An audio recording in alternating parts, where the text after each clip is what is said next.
Man, I don't know, Bubba. We got a lot going on here. A lot of moving parts. We got a double stream yard going.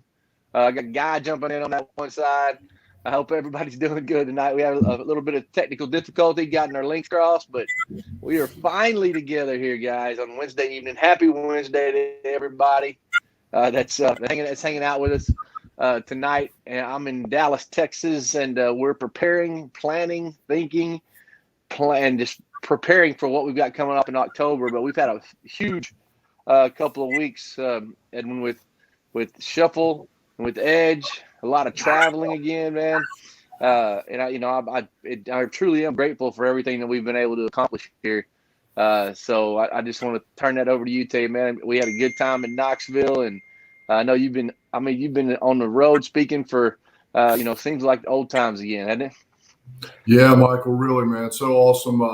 We were able to speak together in Texas and then in Knoxville and, have some individual ones that we're doing one-offs to give us an opportunity to just keep growing and expanding our brand. And most importantly, delivering a message of hope to people. And, all the hard work that's going on at LFI and the strategic planning and the development and the cultivation of relationships. I mean, it's almost 24 hours a day. It feels like somebody is impacting.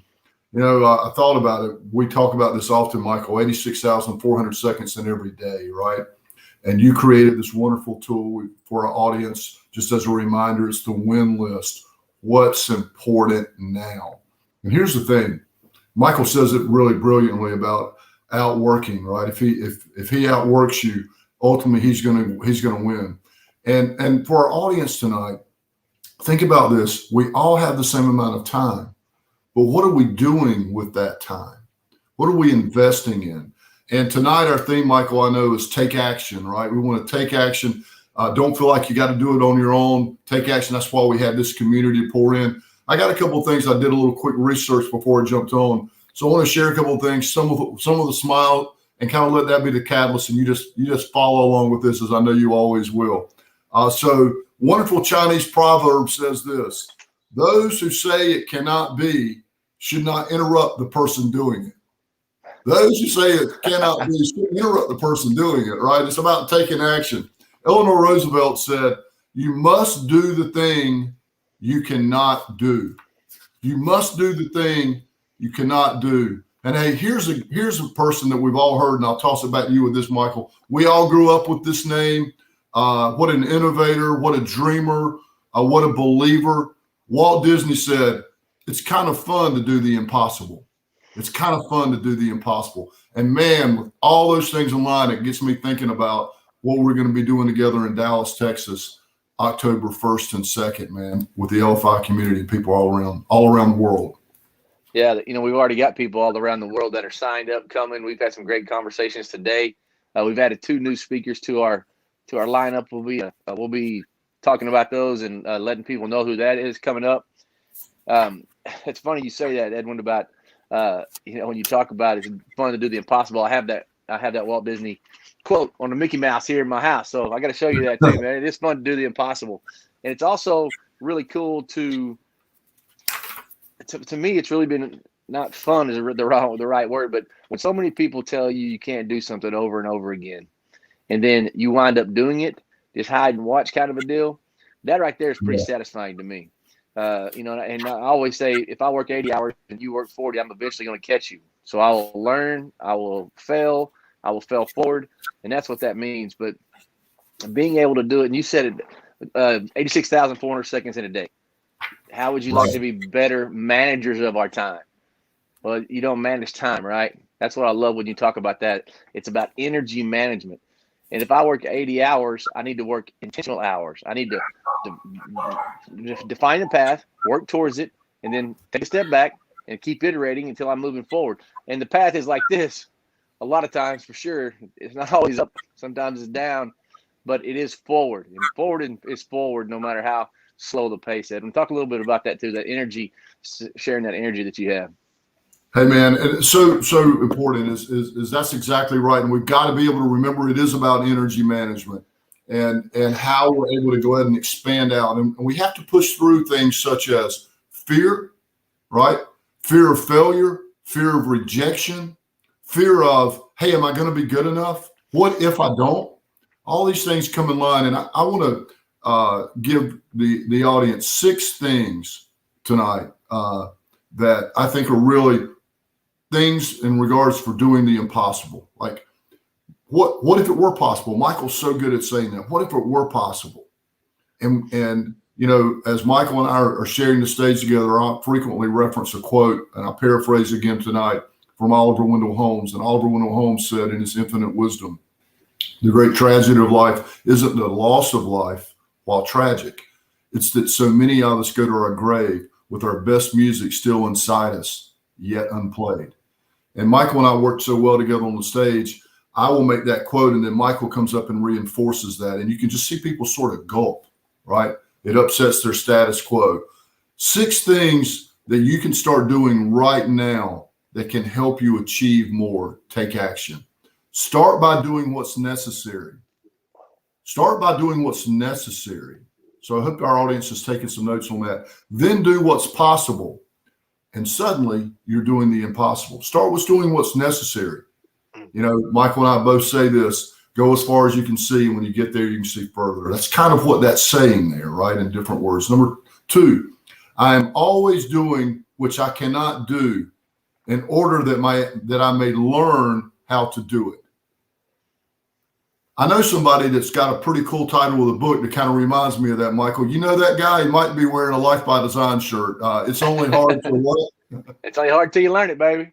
That's Yeah. right. You got to get after it. I mean, you got to be able to willing to screw up, fail, stand up, and move on from it, and not let it define me. That's some of the most impressive things I've done in my life has been because I didn't know how to do it. And you said this. You also said this really well. It's worth doing poorly before you can do it right. I'm paraphrasing your quote there, but that's exactly right, man. Anything's worth doing poorly before I can learn how to do it right. It's worth it. That's right. That's so true. And you guys, you're going to hear so much more of this when we get to be together in Dallas. You know, Michael and I come on these Zooms, or these, in this case, StreamYard, or whatever platform you're going to hear us on, and we do speak in little snippets. Someone was asking me the other day, hey, do you like getting on the stage and speaking for 45 minutes to an hour, or bigger, longer? And I said, bigger, longer, because then we're able to really engage and really put it in action, right? Mm-hmm. We can get people thinking. But that reminds me of this, Michael, the third and last thing I'll share in regards to this sort of information I'm reading from. By the way, I'm simply, you know, what are you looking at? What are you reading? What are you listening to? I'm pulling this information out of a book that I keep pretty close to me. It's called Turn Your Life Around One Day at a Time. You could almost entitle it Take Action One Day at a Time, right? The theme of our call. When you believe and think I can, all right, now this is logical. This moves away from the emotion. When you believe and think I can, and Michael speaks about this really quite well, you activate your motivation, your commitment.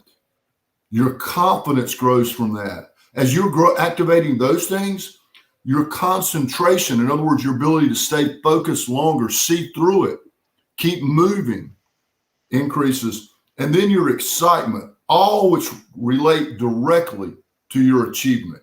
Hey, when you activate your motivation, your commitment, your confidence, you're concentrating your excitement, all that, if you just throw it in a big pot and consider it Sunday stew watching football, man, that is where we relate directly to achievement. These are the steps, guys, and the elevator is out of order. You've got to get, people come to Michael and I all the time and say, man, I didn't do anything to get to do the things you guys do and act the way you do and have the fun. And I'm not sure if you would, man, because Michael and I, we've been very candid about, have just frankly failed more than anybody else that we know. And we just keep getting up, keep reinventing, keep reinvigorating, Michael. And you're such a great personal example to me and so many who look to you for inspiration in that, man. I don't know anybody who does a better job of taking action than you do, my friend. You know what's really interesting about what you said there is you mentioned all those things, you put it up in the big pot, but you take out the emotion and you're still successful. And the only way to really take out the emotion, and to be a catalyst, is to follow a process. And even if I'm not feeling it that day, even if I'm not where I want to be, or what I feel like I need to be, or what this other person said about me, or my business why was I successful? Was it lucky? Was I lucky? How was I successful? I mean, we've talked to really high flyers, and when we just came from it, and he said, man, I just feel like that I don't deserve it.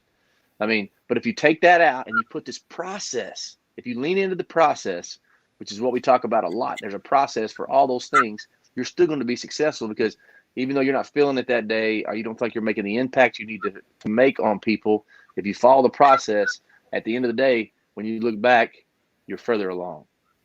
Yeah, Michael, so well said. Michael and I just finished back-to-back corporate opportunities, one on the East Coast and one in the Midwest. And we shared with the audience almost verbatim. We said exactly what Michael just said. And then we said, hey, your best is not going to look the same every single day, right?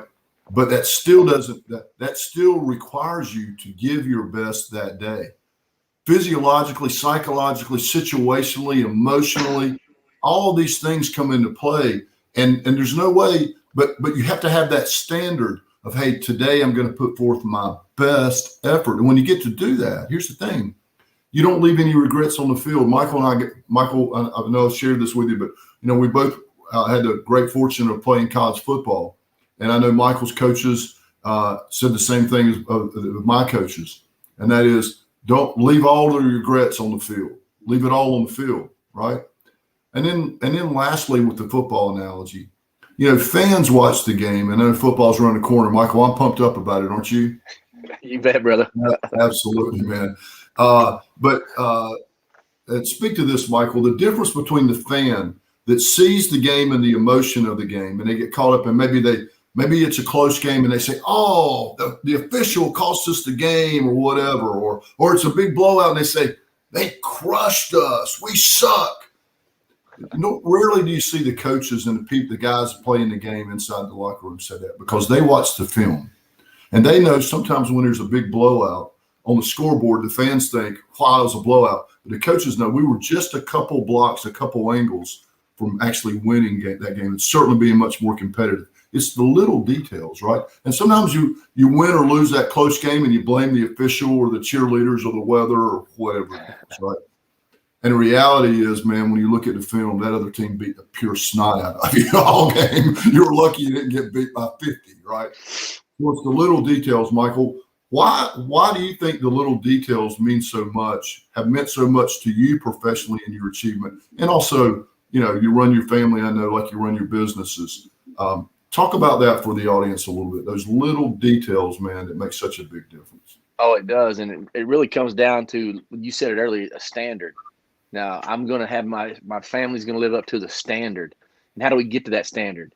You can walk around all day long and say, I'm going to win the national championship. I'm going to be this great. I want to have this kind of money. But how are you going to get there? It requires you to set a standard for yourself. Now, how do you get to that standard? It is those stackable moments that you talk about a lot. It's about having a process to lean into. It's about holding yourself up to a standard. Well, how do I even measure what my standard is? Because there's a lot of ways to do things. There's more than one way to win. But you have to take these little bitty chunks, and it comes down to these little incremental moments that you can have a process, build a procedure that allows you to live up to that standard. And then you have to grade yourself every day. You don't have to be the best, but you have to give me your best every single day. And I'm talking about myself. When I look in the mirror, that's what I say to me. You don't have to be the best, but you got to give your best. And sometimes, like you said, some days you got a little bit more in the tank than others. But as long as you leave it all on the field every single day, you can sit back at the end of the day, evaluate your win list, what's important now, restructure it, and then relaunch it. No, so cool, man. And it was interesting as you were sharing that. I thought, hey, I'm going to just, while Michael's talking, just randomly turn and watch what happens, man. Here's the magic that we're fortunately able to pull together. The quote that I flipped to said, no, and think about what Michael just said when I read this quote. No one can really pull you up very high because you lose your grip on the rope, but on your own 2 feet, you can climb mountains. If you're waiting for somebody else to pull you up, hey, man, sooner or later you're going to lose grip and you're going to fall back down. But on your own, in other words, when you set that standard that Michael was talking about, and you lean into a process, and every day you give your best that day, we make it too complicated. Yeah. And really, Michael and I are not complicated guys. We're simple guys. You're going to see that in Dallas for sure on October 1st and 2nd. And the 3rd for our VIP folks, Michael. I know you were telling me today those tickets are still coming in, man. People are still buying those or investing, right? Investing in themselves, which is just, going to be life-changing for them. Excellent. That's right. It is, Edwin. So, yeah, we are coming to Dallas, Texas. We do have some VIP tickets left, but we have a lot of people that are signed up already. It will sell out.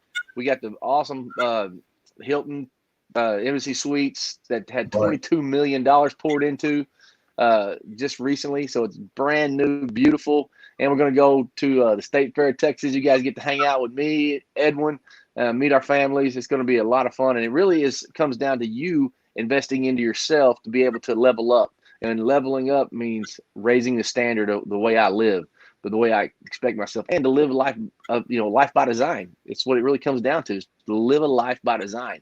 Don't leave a legacy, live your legacy. TNT, baby, today, not tomorrow. So fantastic. Yeah, Michael, thank you right. so much. Fantastic, man. Great job tonight, man. We look forward to talking to you guys at Founder Call next week, or on Friday. We're going to introduce some more speakers that are going to be coming. We got all the hotels there. We got a couple of extra things that we're going to launch and give to you guys then too. So, hey, man, have a great day, brother. Appreciate you. Hey, man, thank you so much, Michael. I know you guys are getting ready to get on a development call, which is phenomenal. Appreciate everybody working around the world really to make this happen. Thank you, guys. Yeah. God bless you. Look forward to it. Take care, brother. See you, buddy. See you, man.